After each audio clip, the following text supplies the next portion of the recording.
Jokowi memburu harta para koruptor sampai ke Swiss. Memang ini sudah ditandatangani oleh semua negara di dunia. Ini tinggal antar negaranya aja teknis aja yang tanda tangan, dan itu nanti yang menyebabkan semuanya transparan, menyebabkan semuanya terbuka. Kita tahu siapa yang punya duit di Swiss, karena memang inilah keterbukaan yang sudah kita tandai bersama-sama.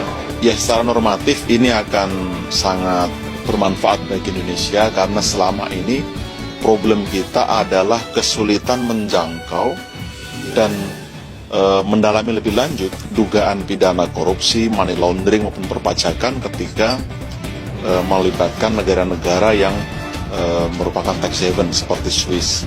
Nah, dengan adanya MLA ini tentu akan menjadi sangat bagus karena secara praktis kita dapat meminta bantuan untuk pelacakan, perampasan, pembekuan, bahkan pemulangan aset apabila terbukti dari investigasi secara pidana itu diputuskan bersalah. Dan tentu dengan adanya bantuan hukum timbal balik dengan negara Swiss, tentu penegakan hukum kita bisa akan sampai pada tahap pelacakan dan penyitaan aset-aset yang hasil dari kejahatan itu.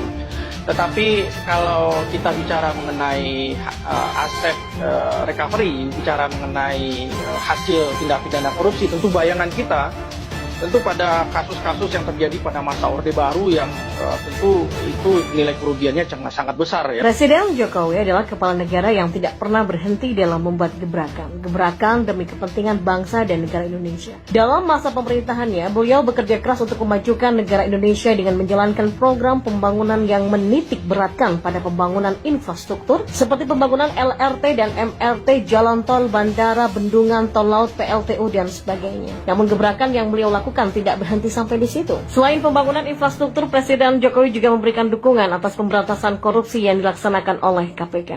Sebagai contoh nih, adanya operasi tangkap tangan terhadap kepala daerah atau mantan kepala daerah yang terlibat dalam korupsi APBD saat mereka menjabat di pemerintah daerah atau pemerintah provinsi. Nah, selain menggalakkan pemberantasan korupsi di dalam negeri, Presiden Jokowi juga memburu harta para koruptor yang disimpan di bank-bank di luar negeri seperti di Swiss. Yang sudah menjadi rahasia umum bahwa para koruptor menyimpan banyak aset mereka di luar negeri agar harta hasil korupsi mereka tidak dapat dijamah dan disita oleh aparat penegak hukum dari Indonesia. Namun angin segar perubahan telah melanda di Indonesia. Menurut harian Kompas, saat ini pemerintah Indonesia telah melakukan terobosan dalam hal pemberantasan korupsi dengan mengadakan perjanjian bantuan hukum timbal balik dengan pemerintah Swiss setelah melalui perundingan di Bali pada tahun 2015 dan di Swiss pada tahun 2017. Perjanjian MLA ini merupakan langkah cerdas yang akan mampu mengembalikan uang tersebut ke kas negara yang dilarikan oleh orang-orang yang tidak bertanggung jawab ke luar negeri. Kementerian Keuangan Republik Indonesia menyebutkan jumlah dana sekitar 11.000 triliun rupiah uang dari Indonesia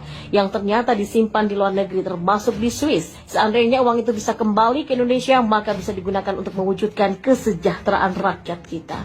Maka langkah ini harus kita dukung demi kepentingan bangsa dan negara. Dengan jumlah uang yang diperkirakan sekitar 11.000 triliun itu, maka dana ini dapat dipakai untuk membuat kawasan industri di daerah-daerah di Indonesia. Adanya kawasan industri dapat menyerap tenaga kerja lokal sehingga dapat menggerakkan perekonomian daerah yang menguntungkan bagi masyarakat di sekitarnya. Contohnya kawasan industri di Pulau Batam. Tentunya dana ini juga dapat dipakai untuk membuat kawasan industri yang lain di Indonesia, sehingga negara kita tidak terlalu tergantung dengan modal dari negara lain. Misalnya di daerah Morowali ada kawasan industri yang mampu menyerap 25.000 tenaga kerja berkat adanya investasi dari China atau Tiongkok. Swiss merupakan negara yang termasuk golongan negara surga pajak atau tax haven. Faktor-faktor yang membuat banyak orang kaya di dunia tertarik untuk menyimpan harta mereka di negara tersebut adalah pajak korporasi yang rendah, minimnya praktek korupsi, mampu menjaga rahasia keuangan para nasabahnya dalam komitmen kuat pemerintahannya pada penegakan hukum, dan dengan adanya perjanjian MLA antara Indonesia dengan Swiss tentunya akan mempersulit para koruptor dalam melarikan dan menyimpan aset-aset mereka ke Swiss. Hal ini bisa membuat mereka ketakutan karena ruang lingkup mereka dalam membawa kabur uang mereka menjadi lebih sempit nantinya. Menurut Duta Besar RI untuk Swiss Mulyaman D. Haddad, penandatanganan mutual legal assistance ini sudah sejalan dengan nawacita dan arahan dari Presiden Joko Widodo menyangkut bentuk kerjasama hukum untuk pemberantasan korupsi dan pengembalian aset korupsi. Hal